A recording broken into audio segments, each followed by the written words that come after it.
At precisely 5:30 a.m., the calm waters of the Caribbean erupted into one of the largest naval counter-narcotics operations in modern history. The Caribbean waters stretched endlessly under the scorching August sun, their deceptive calm masking one of the most audacious criminal operations ever attempted on the high seas. Miles beneath the surface, radar operators aboard United States Navy vessels had been tracking something extraordinary for 72 hours straight. Multiple contacts moving in coordinated formations, their speed and behavior patterns unlike anything seen in routine maritime traffic. What they were witnessing was the largest drug smuggling armada in modern history, and it was heading straight for American shores. Picture this scenario.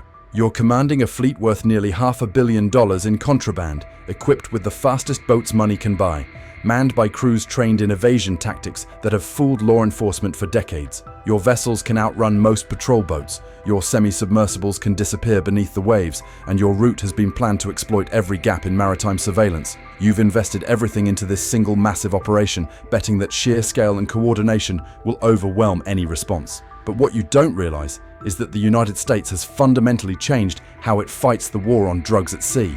Before we dive deeper into this incredible confrontation, make sure you hit that subscribe button right now. These real-time downs reveal break-the-hidden battles shaping America's security in ways mainstream media never covers. You're about to witness how cutting-edge naval technology, strategic planning, and sheer determination combine to stop a criminal empire in its tracks. The Sinaloa cartel had spent months orchestrating what they believed would be their masterpiece operation. Intelligence sources later revealed that this wasn't just another drug run. This was a coordinated assault designed to flood American markets with enough narcotics to generate profits exceeding $400 million. The scope of their planning was staggering. Multiple vessel types working in concert, backup routes mapped through international waters, and contingency plans for every conceivable scenario. Their fleet consisted of go-fast boats powered by engines capable of reaching speeds over 40 knots. These weren't amateur operations using fishing vessels. These were purpose-built smuggling machines designed for one thing: getting massive quantities of drugs past maritime patrols. Semi-submersibles accompanied the surface vessels, skimming just below the waterline where traditional radar systems struggle to maintain consistent contact. Armed escort boats provided security, their crews prepared to engage any threat that might compromise the mission.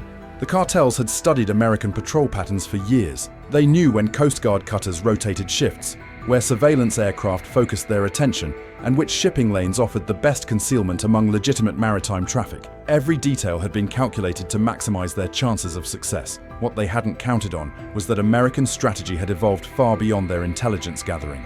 Operation Pacific Viper represented a fundamental shift in how the United States approaches maritime drug interdiction. Instead of waiting near territorial waters to intercept smugglers approaching American shores, naval commanders had pushed their defensive perimeter hundreds of miles offshore. Navy destroyers now patrolled deep water positions alongside Coast Guard cutters, creating an integrated defense network that stretched across vast ocean areas. High-endurance patrol aircraft swept the seas daily, their advanced radar systems capable of detecting surface contacts at ranges previously impossible. P-8. Poseidon reconnaissance planes traced heat signatures across the waves, their sophisticated sensors penetrating weather conditions that once provided perfect cover for smuggling operations. Above it all, unmanned aerial vehicles loitered at high altitudes, relaying real-time coordinates to command centers where analysts built comprehensive pictures of maritime activity. This wasn't reactive policing anymore. This was proactive warfare against criminal organizations that had grown bold enough to challenge American sovereignty on the open seas. The integration of military and law enforcement assets created capabilities that individual agencies could never achieve, operating independently. The first direct contact came during the pre-dawn hours when radar operators detected the distinctive signature of high-speed vessels running north from Central American waters. Their velocity exceeded anything legitimate maritime traffic would attempt, leaving characteristic wake patterns visible to surveillance aircraft conducting routine patrols. The formation and coordination of the contacts immediately triggered alert protocols that had been refined through years of counter-narcotics operations. Door gunners aboard Navy helicopters prepared their weapon systems, trained specifically for disabling fire aimed at vessel engines rather than personnel. Every rule of engagement had been carefully established to ensure operations remained within legal boundaries while maintaining maximum effectiveness against criminal targets. International maritime law provided clear authority for these interdictions, but commanders understood that every action would face intense scrutiny in eventual court proceedings. Initial contact followed established protocols designed to provide smugglers every opportunity to surrender peacefully. Commands transmitted over loudspeaker systems ordered vessels to stop and prepare for boarding. Warning shots fired across the water demonstrated serious intent while avoiding direct engagement.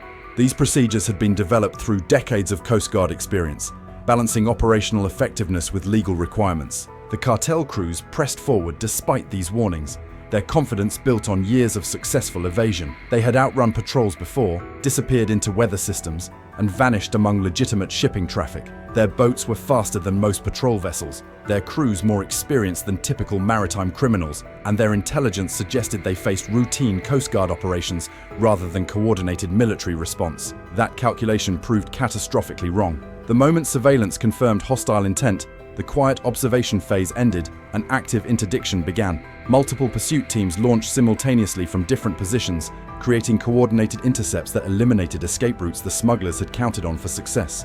What unfolded over the following hours defied every assumption about maritime law enforcement capabilities. Nearly 24 separate pursuits initiated across different sectors, each supported by real-time intelligence sharing between aircraft, surface vessels, and command centers. The scale of coordination overwhelmed smuggling tactics that had proven effective against smaller, less integrated operations. Off the Galapagos Islands, a narco submarine carrying over 8,000 pounds of cocaine found itself tracked by sonar systems and aerial surveillance working in concert. The vessel's stealth capabilities, effective against single patrol units, proved useless against layered detection networks that maintained continuous contact regardless of evasive maneuvers. Near the Mexican coastline, Coast Guard cutters intercepted another vessel hauling 9,000 pounds of contraband. The boarding operation proceeded under cover provided by Navy helicopters, their presence ensuring that any resistance would face overwhelming response. The smugglers surrendered without incident, recognizing that their tactical situation had become hopeless. South of Jamaica, helicopter teams disabled 2 go-fast boats in a single coordinated strike, seizing another 6,000 pounds of narcotics. The precision of these operations demonstrated capabilities that criminal organizations had never faced in maritime environments. Speed and stealth, the traditional advantages of drug smugglers, became irrelevant against comprehensive surveillance networks and coordinated response teams. By the time initial tallies were completed, seizures had reached unprecedented levels. 76,000 pounds of narcotics, with an estimated street value of $473 million, had been removed from criminal distribution networks. The sheer quantity represented enough illegal drugs to supply major metropolitan areas for months, potentially millions of preventing individual crimes connected to drug trafficking and addiction. But the narcotics themselves told only part of the story that was unfolding on the high seas. The real strategic impact lay in what happened to the people operating these vessels. 34 suspected cartel operatives were pulled from those vessels during the interdictions, but these weren't your typical street-level drug runners or expendable couriers. Intelligence analysis revealed that every single person detained represented critical infrastructure within the cartel's maritime operations. These were trusted navigators who knew secret routes through international waters, radio operators trained in encrypted communications protocols, and marine engineers capable of maintaining sophisticated semi-submersible vessels under extreme conditions. The human cost to criminal organizations extended far beyond simple arrest numbers. Each detained operative represented years of specialized training that cartels had invested in developing their maritime capabilities. Finding replacements for experienced navigators who could guide vessels through treacherous waters while avoiding detection would require months of recruitment and training. Radio operators familiar with cartel communication codes and frequency patterns couldn't be replaced overnight. Marine engineers capable of keeping semi-submersibles operational during multi-day voyages represented irreplaceable technical expertise. Cartel leadership faced an immediate strategic dilemma that went straight to the heart of their business model. They could attempt to continue operations using inexperienced crews, accepting dramatically higher risks of detection and capture. Alternatively, they could pause maritime operations entirely while rebuilding their human infrastructure, losing millions in potential revenue during the rebuilding process. Neither option offered acceptable outcomes for organizations built on maintaining continuous drug flow to North American markets. Meanwhile, the logistical challenges facing American forces had only begun to unfold. Coast Guard vessels found their decks overwhelmed with evidence that required constant security and meticulous documentation.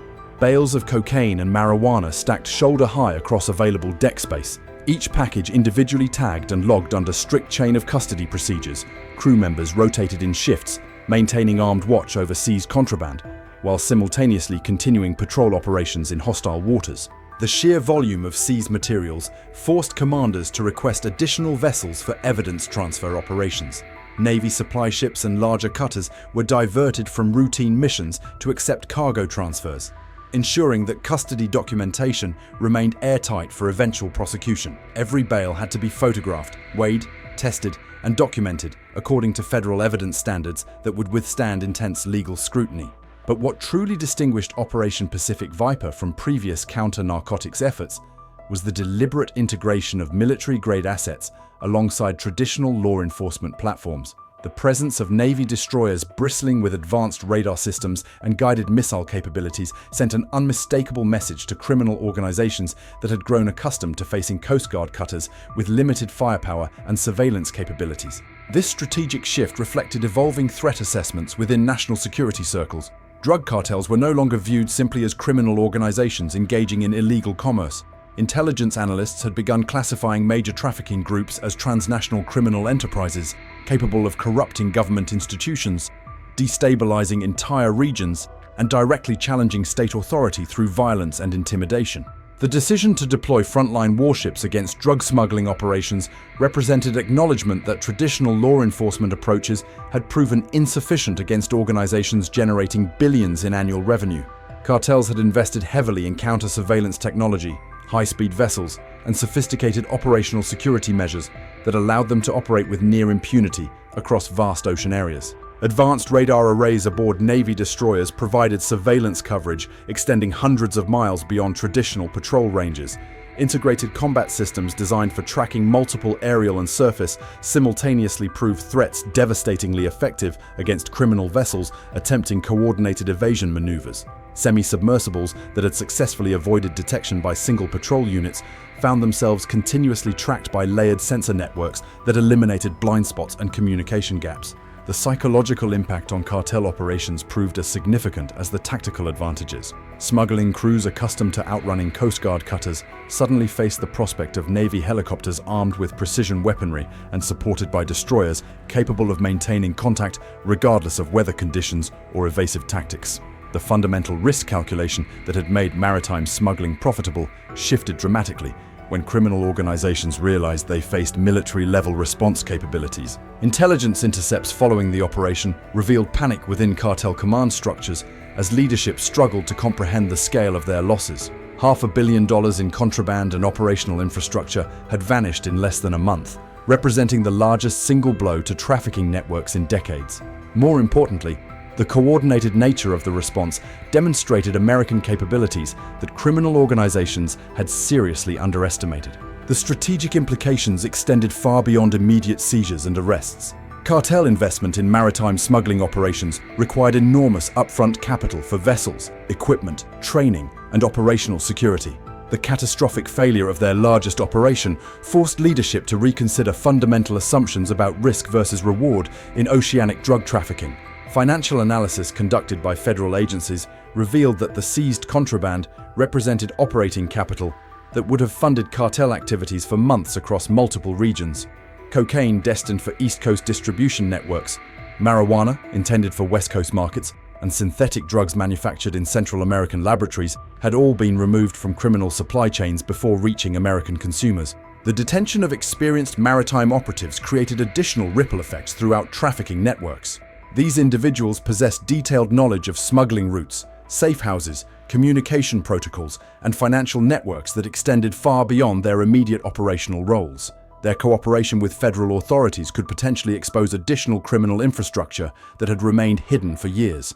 But perhaps most significantly, Operation Pacific Viper demonstrated that American naval power could be effectively projected against criminal targets without crossing territorial boundaries or creating diplomatic incidents with regional governments. By maintaining operations in international waters while coordinating with allied naval forces, the United States had found a way to directly engage transnational criminal organizations without the political complications associated with ground-based military operations. The success of these interdictions raised critical questions about the sustainability and scalability of such operations. Deploying Navy destroyers and maintaining continuous patrol coverage across thousands of square miles of ocean required enormous resources and coordination between multiple agencies and military branches. Critics within defense spending committees questioned whether such massive resource allocation could be maintained indefinitely. Operating a single guided missile destroyer costs approximately $2 million per week, not including fuel, ammunition, and helicopter operations.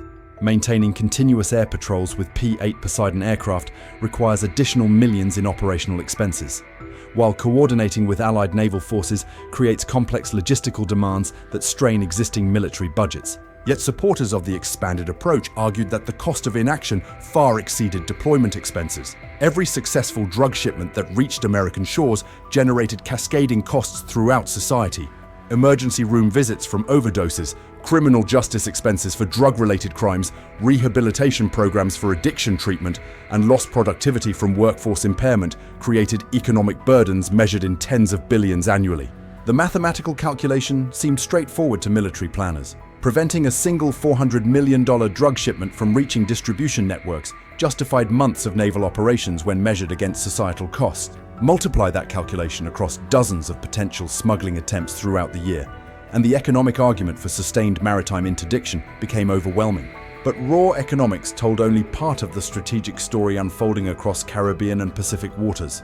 Intelligence analysts recognized that Operation Pacific Viper had achieved something unprecedented in decades of counter-narcotics efforts. For the first time, American forces had successfully disrupted cartel operations at their most vulnerable point, the transition from production areas to consumer markets. Drug manufacturing facilities hidden in remote jungle locations remained largely immune to direct military action due to sovereignty concerns and diplomatic complications. Distribution networks within the United States, while subject to law enforcement pressure, operated across thousands of locations with redundant supply chains that absorbed individual seizures without significant operational impact. But maritime transportation represented a critical bottleneck, where enormous quantities of contraband moved through predictable geographic areas under international law enforcement jurisdiction. The vulnerability of oceanic smuggling routes had been recognized for years, but previous operations lacked the coordination and resources necessary to exploit this weakness effectively. Individual Coast Guard cutters conducting routine patrols could intercept occasional vessels, but organized criminal enterprises adapted their tactics to minimize losses from such encounters. Speedboats traveled in groups, using some vessels as decoys, while others carried actual contraband. Semi-submersibles operated during weather conditions that limited patrol aircraft effectiveness.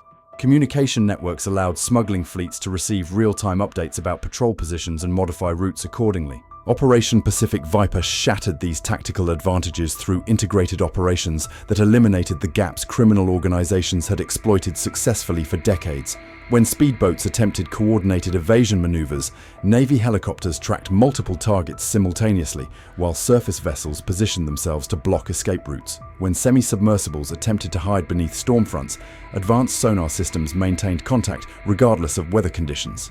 When smuggling fleets tried to disperse across wide areas, satellite surveillance and drone coverage provided comprehensive situational awareness that traditional patrol methods could never achieve.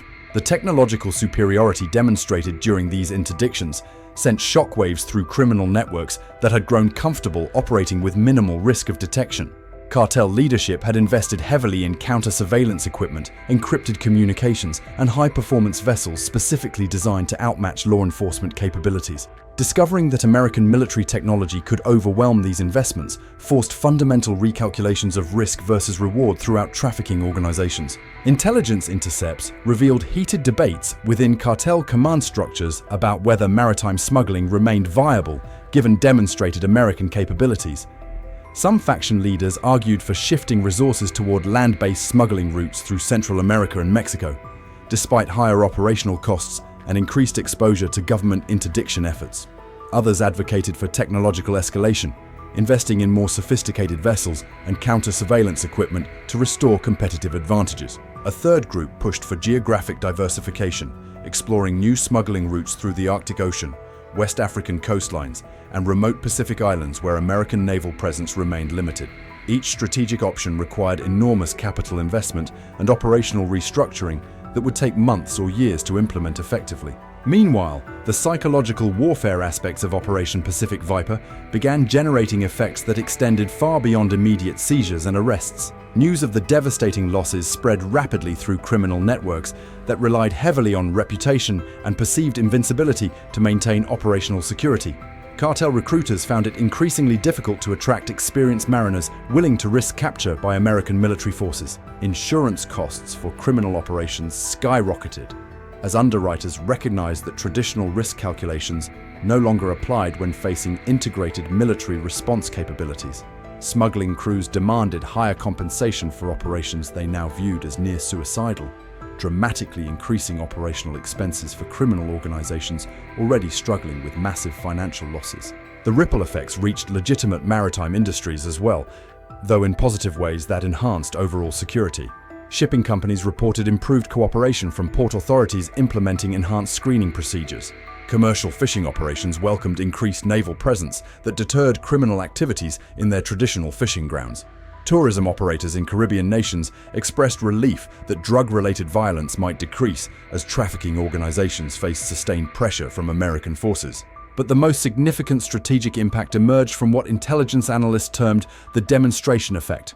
By successfully intercepting the largest drug smuggling operation in history, the United States had proven that criminal organizations could no longer operate with impunity on international waters. This demonstration of capability forced every major trafficking network to reconsider fundamental assumptions about maritime operations. The success also strengthened relationships with allied nations, whose waters had been increasingly violated by drug trafficking organizations. Caribbean island nations, many with limited naval capabilities, welcomed American willingness to project power against criminal enterprises that threatened regional stability. Central American governments, despite public rhetoric about sovereignty concerns, quietly supported operations that reduced criminal pressure on their own institutions. European partners expressed interest in expanding similar cooperative arrangements, recognizing that American interdiction capabilities could be applied to trafficking routes affecting their domestic markets. Asian allies began exploring intelligence-sharing agreements that would extend surveillance networks across Pacific smuggling corridors that supplied synthetic drug precursors to Western Hemisphere manufacturing operations. The diplomatic success of maintaining operations strictly within international waters while respecting territorial sovereignty created a template for future counter-narcotics cooperation that avoided the political complications associated with military intervention. By keeping American forces in international waters while coordinating with local law enforcement agencies, Operation Pacific Viper achieved strategic objectives without triggering nationalist reactions from regional governments. However, the most ominous development emerged from intelligence reports indicating that criminal organizations were already adapting to demonstrated American capabilities. Cartel technical specialists had begun studying publicly available information about naval radar systems, seeking vulnerabilities that might be exploited through new vessel designs or electronic countermeasures. Criminal networks with access to advanced technology were reportedly exploring options for armed escort vessels capable of engaging American patrol aircraft and helicopters. The prospect of armed confrontation between military forces and criminal organizations raised stakes dramatically beyond traditional law enforcement scenarios. Rules of engagement designed for interdicting civilian vessels might prove inadequate if criminal organizations escalated to direct military confrontation. The legal framework governing such encounters remained unclear, particularly in international waters where multiple jurisdictions and treaty obligations created complex operational constraints. Intelligence analysts warned that the success of Operation Pacific Viper might paradoxically increase violence levels as criminal organizations recognized that passive evasion tactics were no longer effective against American capabilities. Desperate cartel leadership, facing existential threats to their business models, might conclude that armed resistance represented their only viable option for maintaining operations. The potential for escalation created urgent requirements for enhanced rules of engagement, improved coordination between military and law enforcement agencies, and clearer legal authorities for American forces operating in international waters. Congressional oversight committees began demanding detailed briefings about contingency planning for scenarios where criminal organizations chose to fight rather than flee.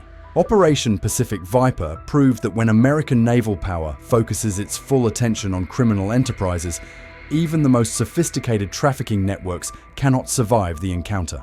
The Sinaloa cartel's $500 million gamble ended in catastrophic failure, with 76,000 pounds of narcotics seized and their most experienced maritime operatives in federal custody. But this victory raises a chilling question. As cartels face extinction at sea, will they choose escalation over surrender?